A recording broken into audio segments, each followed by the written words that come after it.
Olá, meu nome é Elci de Souza Santos. Hoje vou falar para vocês sobre gerenciamento de resíduos de serviços de saúde em estabelecimentos de saúde. Nossa conversa começa com o nosso comprometimento.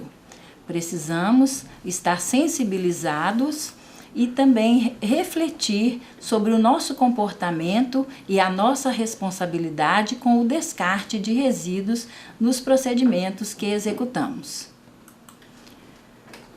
O gerenciamento está conectado com mudança de paradigmas, mudança de comportamento, mudança de atitude e até mesmo mudança de cultura. A sua responsabilidade não termina no final do ato técnico, mas com o encaminhamento correto dos resíduos gerados nos procedimentos. O que são os resíduos de serviços de saúde? São todos os relacionados com atendimento à saúde humana ou animal, inclusive os gerados nos serviços de assistência domiciliar, de trabalhos de campo e estabelecimentos de ensino e pesquisa na área de saúde. Como exemplo, nós temos unidades básicas de saúde, hospitais, clínicas, laboratórios, necrotérios, funerárias, farmácias, serviços de acupuntura, tatuagem e outros. Existem diversas legislações que traçam diretrizes para o nosso gerenciamento. Entre elas, enumeramos algumas consideradas principais.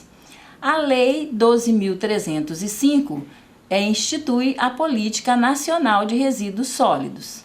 A Lei Estadual 18.031 institui a Política Estadual de Resíduos Sólidos de Minas Gerais. A Lei 10.165 do IBAMA institui a Política Nacional do Meio Ambiente, seus fins, mecanismos de formulação e aplicação. A resolução da Agência Nacional de Vigilância Sanitária, RDC 306, orienta o gerenciamento de resíduos dentro do estabelecimento de saúde. A resolução do Conselho Nacional de Meio Ambiente, número 358, orienta o gerenciamento de resíduos fora do estabelecimento de saúde. Temos ainda o Decreto 5.940 da Presidência da República, que institui a separação dos resíduos recicláveis nos órgãos e entidades da administração pública federal, direta e indireta, na fonte geradora e a sua destinação às associações e cooperativas dos catadores de materiais recicláveis.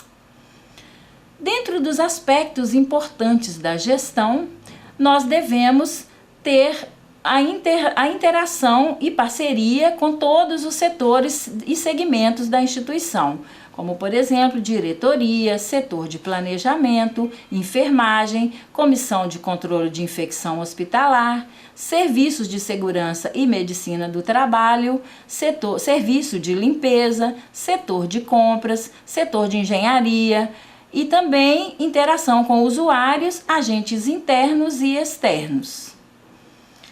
Para fazermos esse gerenciamento, é preciso elaborarmos um plano de gerenciamento de resíduos de serviços de saúde, o famoso PGRSS.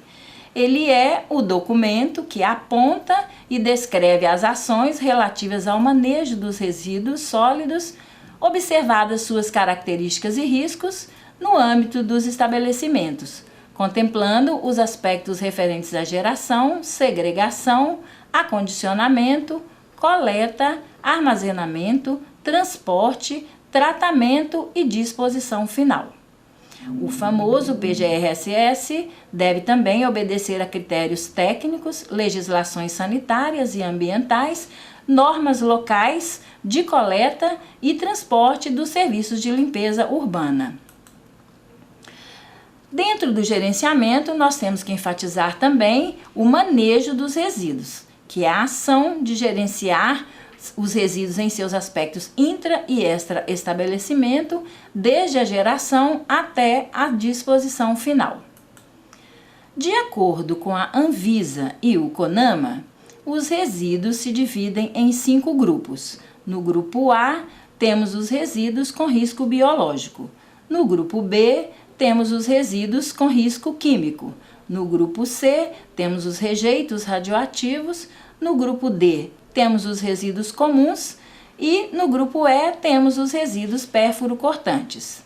Vamos conhecer agora um pouco dos subgrupos do resíduo de risco biológico. No subgrupo A1, nós vamos ter culturas e estoques de micro-organismos, resíduos de fabricação de produtos biológicos, exceto os hemoderivados, meios de cultura e instrumentais utilizados para transferência, inoculação ou amostra de culturas, resíduos de laboratórios de manipulação genética. Estes resíduos não podem deixar a unidade geradora sem tratamento prévio. Temos também bolsas transfusionais contendo sangue ou hemocomponentes rejeitadas por contaminação ou por má conservação ou por prazo de validade vencido. Temos ainda recipientes e materiais resultantes de assistência à saúde contendo sangue ou líquidos corpóreos na forma livre.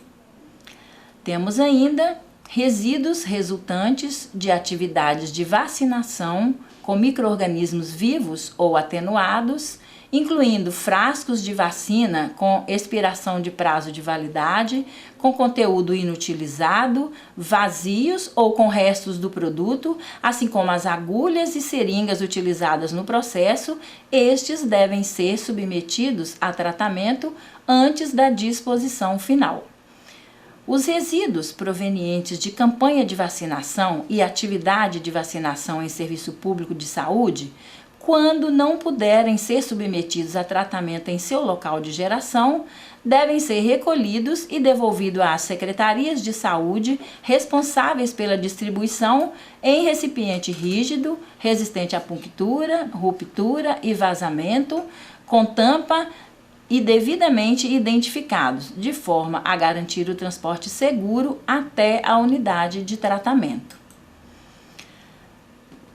O fluxo para descarte de resíduos A1 é o seguinte: unidade geradora, processos de tratamento intraestabelecimento, que pode ser autoclavação, reclassificação, ainda como resíduo de risco para maior segurança, e encaminhamento em saco branco para a empresa especializada contratada. E uma vez já descontaminado, pode então ser disposto em aterro sanitário licenciado. Ainda no subgrupo A1 temos os resíduos sem possibilidade de tratamento intra-estabelecimento, como por exemplo bolsas de sangue e hemoderivados rejeitadas ou vencidas. E estas têm então que seguir o fluxo de serem colocadas em sacos vermelhos e encaminhadas para a empresa especializada, licenciada, contratada para incineração. E após o processo de incineração, as cinzas que sobrarem ainda deverão ser encaminhadas, para um aterro especial de classe 1 ou classe 2, dependendo da classificação da cinza. Temos também o subgrupo A2, que normalmente nas unidades básicas de saúde não deve haver geração desse resíduo, mas nós precisamos conhecê-lo. Eles são gerados em laboratórios de pesquisa e em biotérios. Eles são carcaças, peças anatômicas, vísceras e outros resíduos provenientes de animais submetidos a processo de experimentação com inoculação de micro-organismos, bem como suas forrações, e os cadáveres de animais suspeitos de serem portadores de micro-organismos de relevância epidemiológica e com risco de disseminação. Estes deverão ser incinerados. Temos então duas formas de descarte destes resíduos. Se os animais submetidos a processo de experimentação tiverem sido inoculados com micro-organismos de relevância, estes resíduos devem ser encaminhados em sacos vermelhos, identificados com peças anatômicas de animais, e devem ser então encaminhados para a incineração. Agora, se os animais submetidos a processos de experimentação estiverem sem inoculação, eles podem ser encaminhados em sacos brancos, identificados por peças anatômicas de animais. Eles podem ser encaminhados para cemitério de animais ou para aterro sanitário licenciado. No subgrupo A3, nós vamos ter as peças anatômicas, membros do ser humano ou produtos de fecundação sem sinais vitais, com peso menor que 500 gramas, estatura menor que 25 centímetros ou idade gestacional menor que 20 semanas, que não tenham sido requisitados pelo paciente ou por familiares e não tenham valor científico ou legal. Estes resíduos também têm duas formas de descarte. O fluxo é o seguinte: unidade geradora, encaminhamento para sepultamento ou em sacos vermelhos para incineração. Também o saco deverá estar identificado por peças anatômicas. E finalmente, no grupo de risco biológico, temos o subgrupo A4, que normalmente é o maior volume de resíduos gerados em estabelecimentos de saúde. São recipientes e materiais resultantes do processo de assistência à saúde que não contenham sangue ou líquidos corpóreos na forma livre.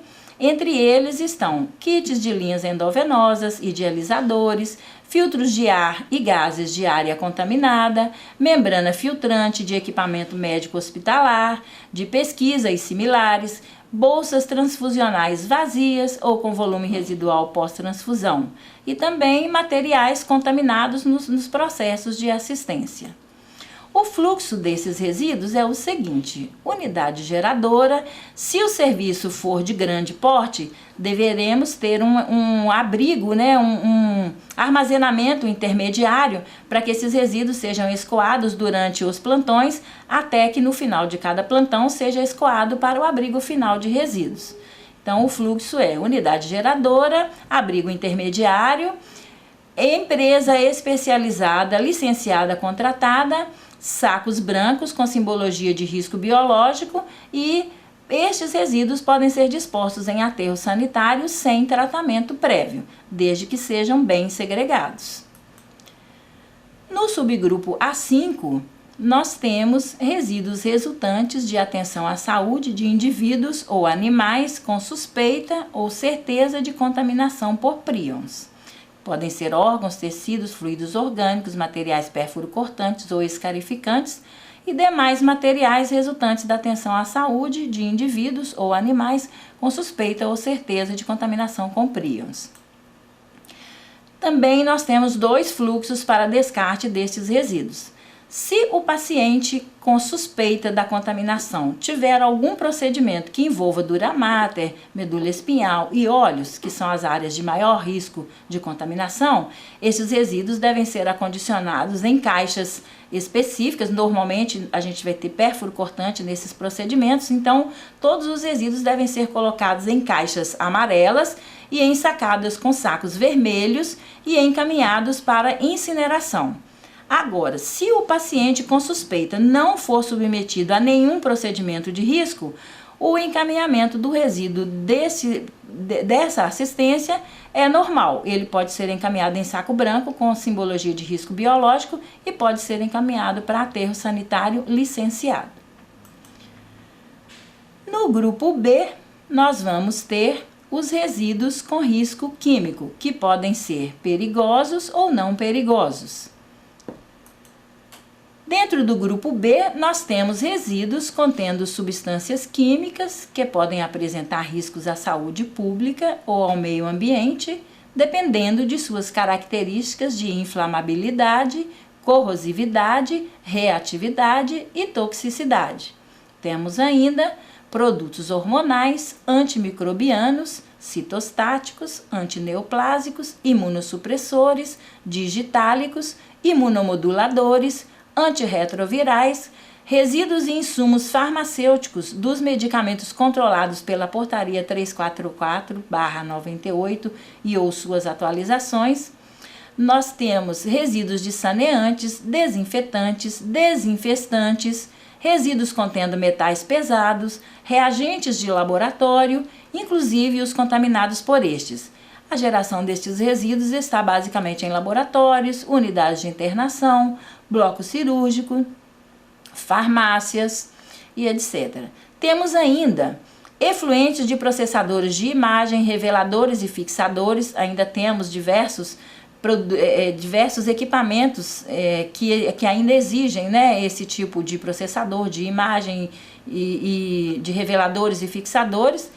E esses resíduos, então, precisam de um encaminhamento especial também. Temos ainda os efluentes dos equipamentos automatizados utilizados nas análises clínicas e demais produtos considerados perigosos conforme classificação da NBR 10.004 e conforme especificação da ficha de informação de segurança de produto químico de acordo com a NBR 14.725.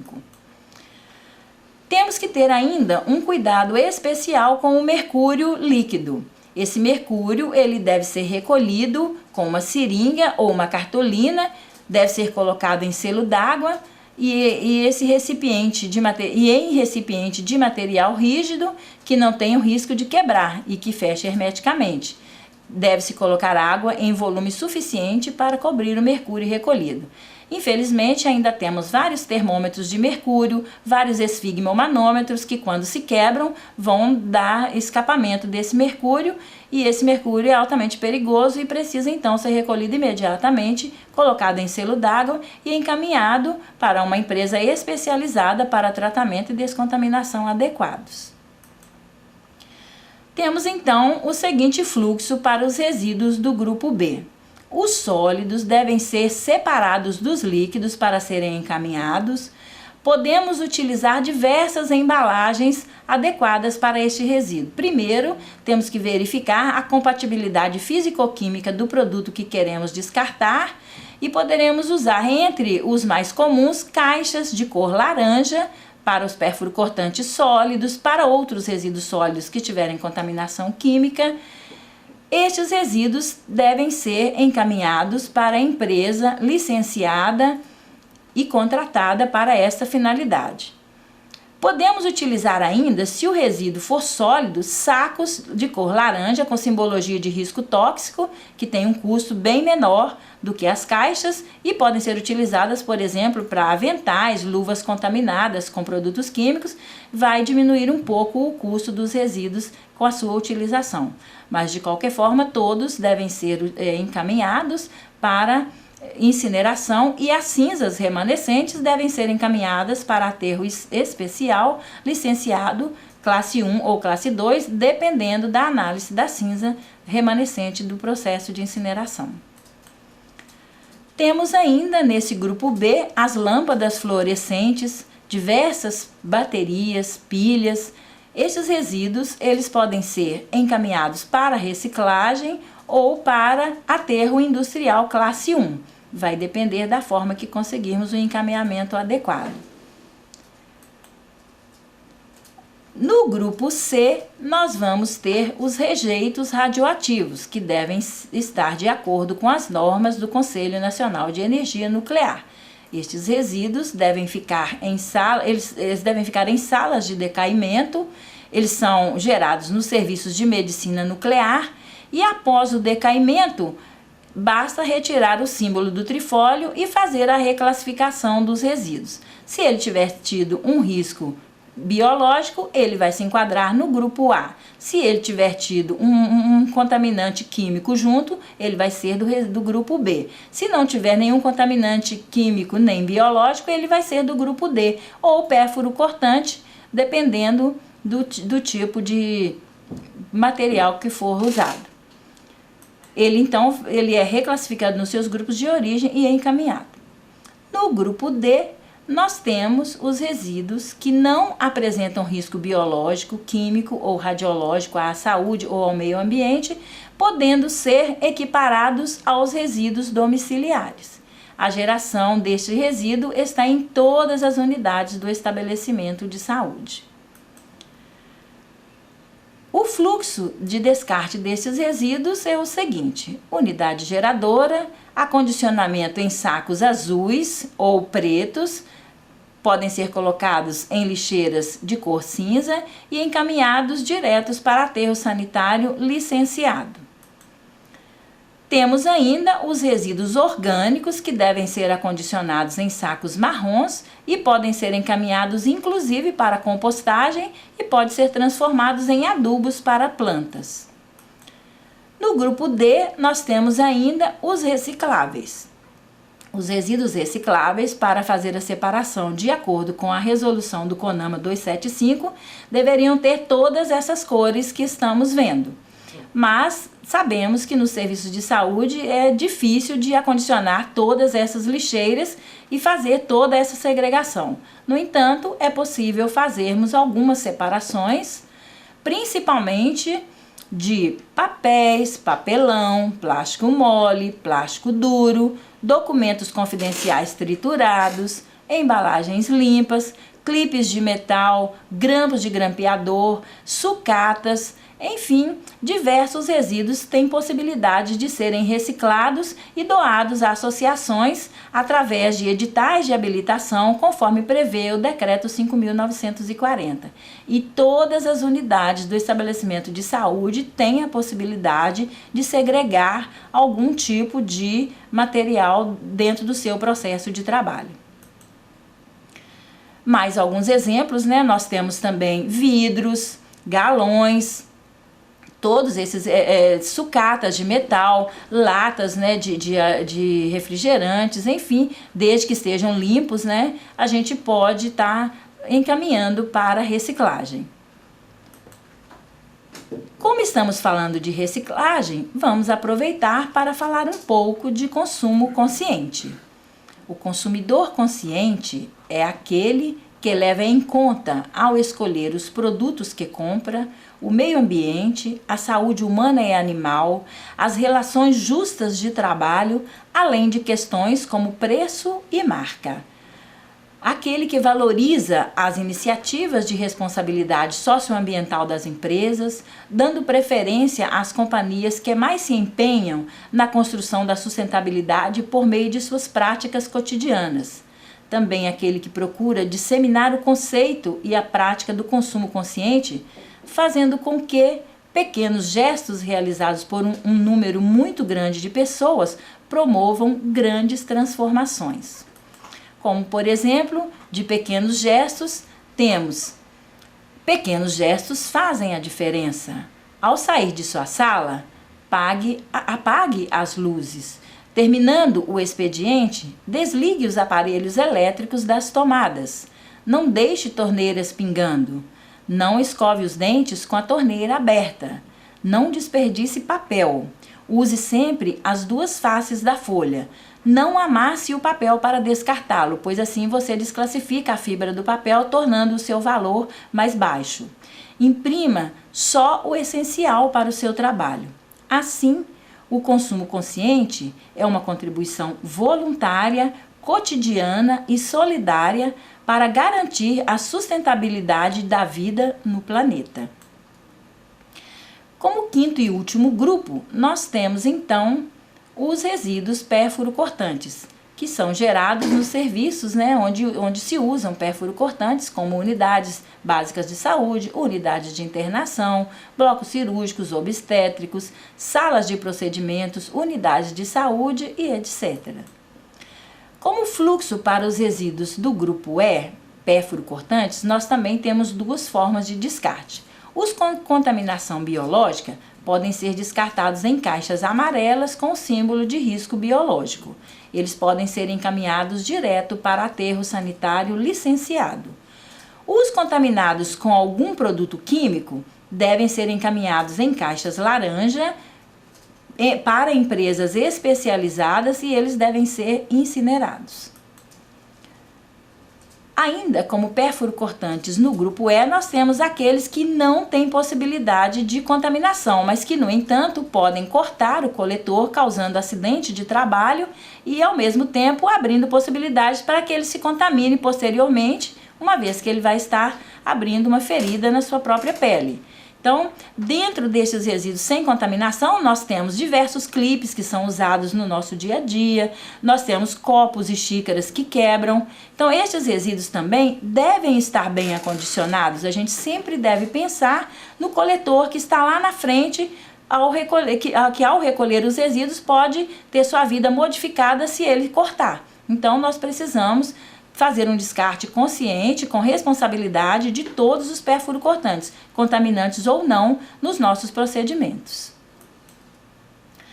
Continuando então o gerenciamento de resíduos, nós teremos então a questão da segregação na origem. A segregação é a separação dos resíduos no momento e local de sua geração, de acordo com as características físicas, químicas, biológicas e o seu estado físico e os riscos envolvidos. Quem deve separar os resíduos? O profissional que realizou o procedimento. Temos ainda que identificar os nossos resíduos. A identificação consiste no conjunto de medidas que permitam o reconhecimento dos resíduos contidos nos sacos e recipientes, fornecendo informações ao correto manejo dos resíduos. A etiqueta deve ter o nome do tipo de resíduo, o risco que ele apresenta, a data e o nome do responsável pelo acondicionamento. Dentro do acondicionamento, que consiste no ato de embalar os resíduos segregados em sacos ou recipientes que evitem vazamentos e resistam às ações de punctura e ruptura, nós temos diversos recipientes disponíveis, entre eles os que vocês estão vendo na tela.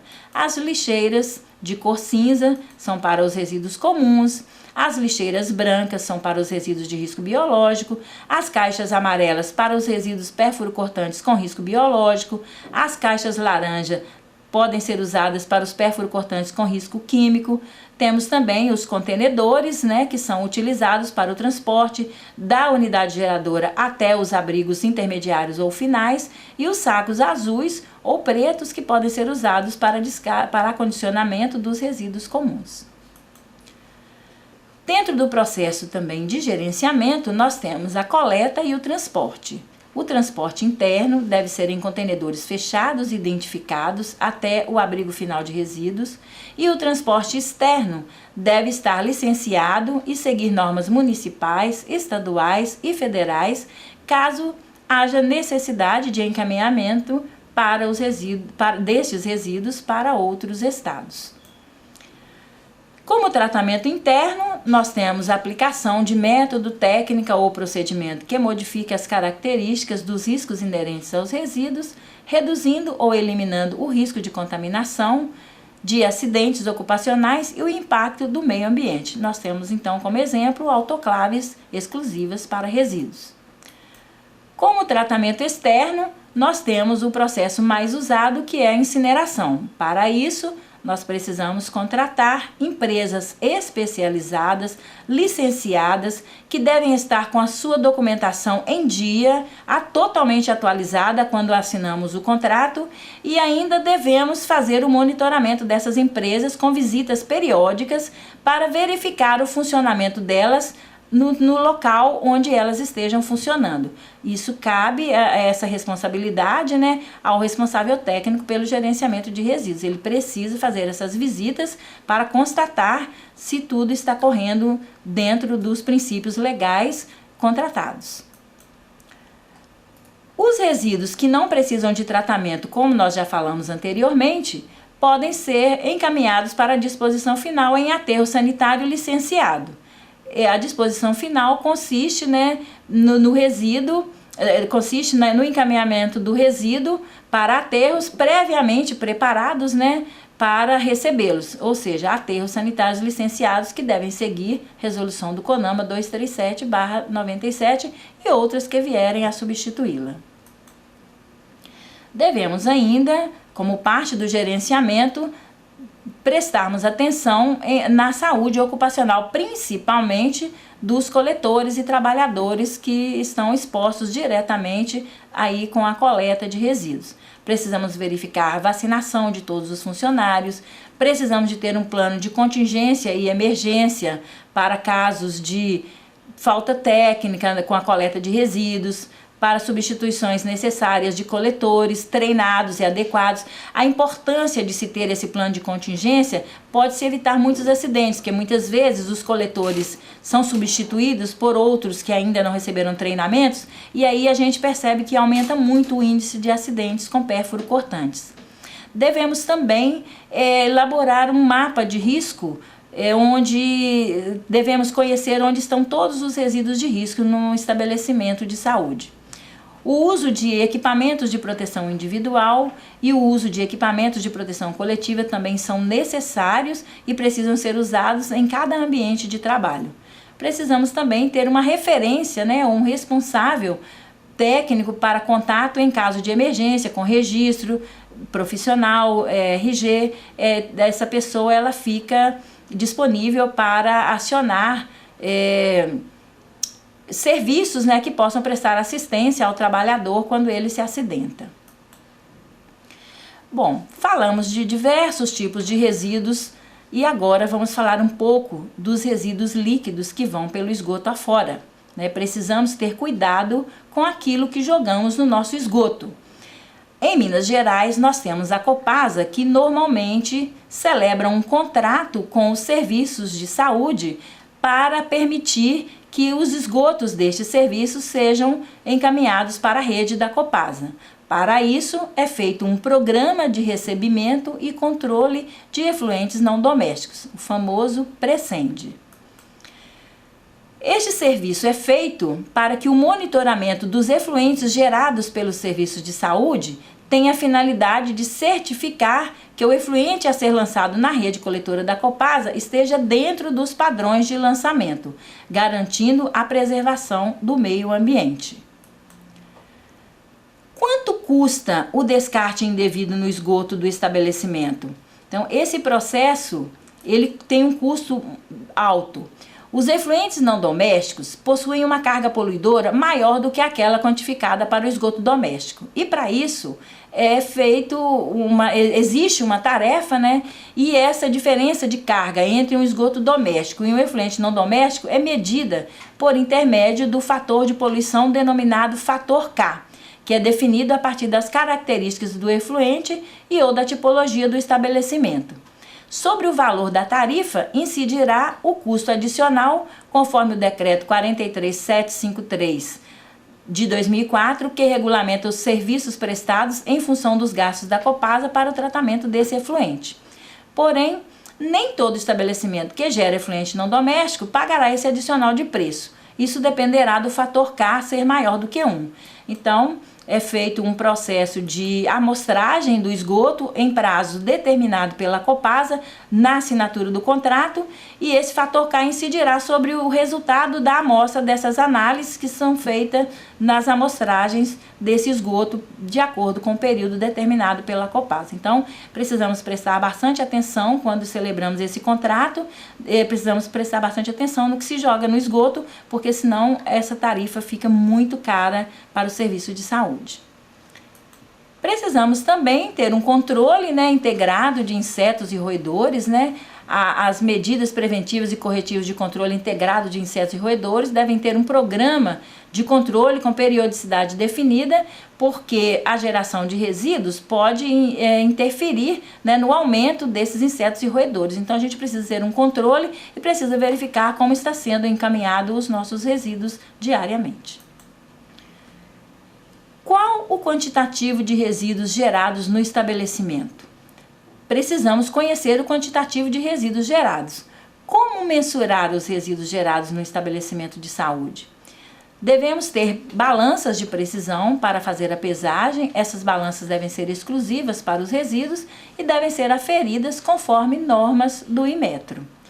Se o estabelecimento não possuir uma estrutura para pesar diariamente todos os resíduos, pode-se pesar por amostragem. Para isso, basta você pesar todos os resíduos gerados, separados por grupos e subgrupos, durante 7 dias consecutivos, tirar a média e calcular o quantitativo mensal. Você poderá utilizar uma planilha como essa do exemplo, onde você vai conhecer todos os resíduos gerados por grupos e subgrupos e também o local onde eles foram gerados. Com essa planilha, você então conhecerá o quantitativo de resíduos gerados e estará validando melhor o seu processo de gerenciamento, e você poderá também construir indicadores que até são previstos pelas legislações existentes. Você tem que você tem que seguir alguns indicadores que estão previstos na resolução da Anvisa, e prestar contas, né, periodicamente daquilo que você está medindo, do seu gerenciamento como um todo. Para fazer estes indicadores, você pode elaborar um cronograma para a implantação do projeto de gerenciamento de resíduos de serviço de saúde, o PGRSS. Você pode verificar o que tem antes de você implantar o PGRSS e fazer um monitoramento a cada 6 meses ou a cada ano sobre o que você conseguiu gerenciar. Você pode validar o gerenciamento registrando todos esses dados, né, antes e depois da implantação. Você pode criar diversos indicadores ainda para parametrizar e monitorar os dados do estabelecimento, validando cada vez mais o seu gerenciamento. Você pode colocar, por exemplo, a variação dos resíduos do grupo A em relação ao total de resíduos gerados, a variação do grupo D em relação ao total de resíduos gerados, o número de acidentes com pérfuro cortantes entre os coletores por descarte indevido de resíduos em relação ao total de resíduos. Assim, você poderá construir outros indicadores específicos e os resultados desses indicadores será a medição, o monitoramento do seu gerenciamento que você deverá apresentar aos órgãos ambientais e de vigilância sanitária, que de acordo com a legislação de política nacional, né, deve ser apresentado o resultado do monitoramento anual até o dia 31 de março de cada ano. E nesse relatório você vai demonstrar então o resultado do seu gerenciamento do ano anterior e planejar o gerenciamento futuro. Então, com esses resultados, você valida o seu gerenciamento.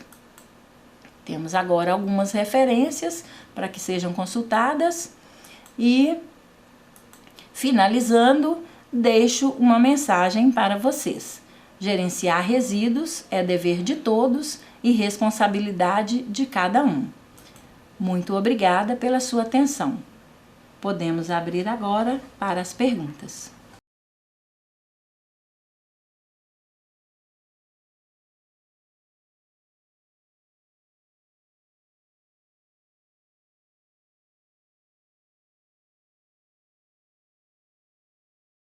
Bom, os anestésicos vão entrar aí no grupo B, então nós não devemos fazer esse processo. Os resíduos do grupo B, eles devem ser encaminhados para tratamento externo.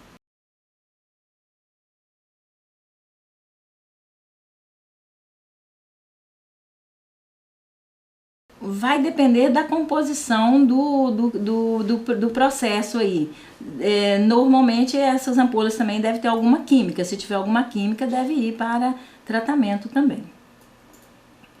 A gente tem que conhecer aí o processo, né, de cada serviço para a gente então poder falar com mais especificidade, né? Se a pessoa não tiver ficado satisfeita com a resposta, ela pode depois entrar em contato com a gente pode responder mais especificamente. Sim.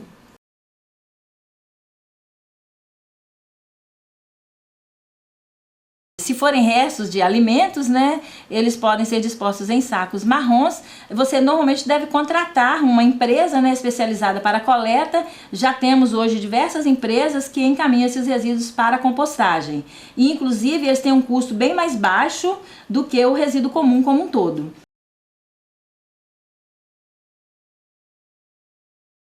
Tem casos e casos, né? Normalmente são considerados como resíduos comuns. Agora, se você tem um paciente que ainda está com um diagnóstico, né, com que ele tem um micro-organismo ou tem um pré-diagnóstico de alguma doença ainda não conhecida, é melhor você ter cuidado com esse resíduo. Mas, normalmente, os resíduos de hospitais são encaminhados como resíduos comuns.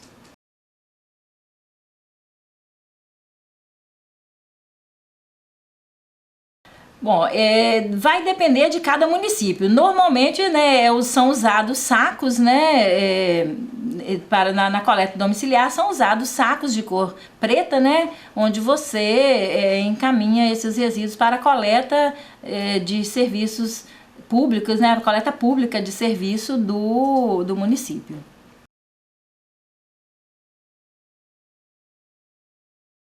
e aí vai entrar lá no subgrupo A3, né?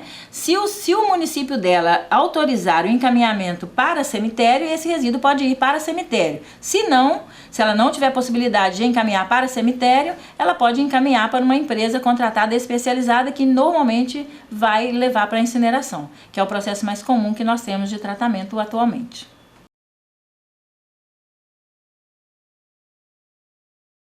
Aqui em Belo Horizonte, sim, eles quase mudaram para os nossos estabelecimentos. É raro passar um dia sem passar alguém da vigilância sanitária para fiscalizar os nossos serviços.